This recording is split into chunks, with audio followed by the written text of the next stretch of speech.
Filleting fish it's not a tricky thing, but it's a real case of practice makes perfect. It is one of those processes that's very difficult to describe or to depict in a book in a way that's really going to be helpful. But there's one thing's for sure. The fact of the matter is, you take a fish out of a box, it's slippery. You know, that in itself can cause enough problems. You want to get yourself plenty of space, decent sized chopping board, flat, cloth under it so the board's not slipping. Rinse your fish, scale your fish, wipe the surface of it so that it's not going to be dry, but so that it's not slippery. So that at least when you've got your fish on your board, you're not working with anything that's trying to disappear off the board. First of all, we need to take the head off. It just makes it more manageable. Serrated knife. To really understand and be able to fillet a fish properly, it just makes sense to understand what shape the bone is in that fish.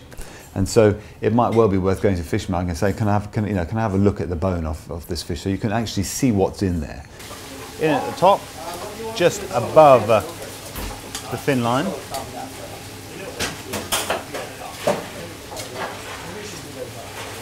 Long movements. You want to make sure you get just above.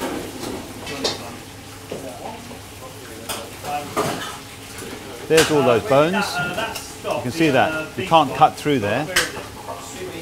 And you go down those bones in long movements until you hit the central bone, which is there. I've hit it, so the knife's not going to go any further. Absolutely critical having a sharp knife so that you haven't got to saw your way in there, you're not poking around, it just slices into the fish. And then you go down the other side of that central bone. And then at that point, your fillet is mostly off. The best way with a sea bass, it also has a rib cage which comes around here. It's simply to go in, cut along the rib cage,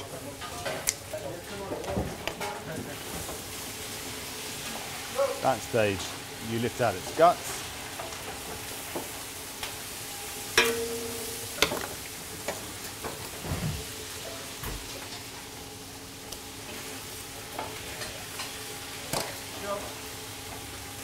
or to get that skin nice and taut so that you can pierce it, bend the fish round a bit. You do exactly the same thing, but going the reverse way. Scale or two left there. You make sure your knife is above the bone there. There's the bone on the other side. The knife is above the bone. And then you work your way down, feeling your way as you go.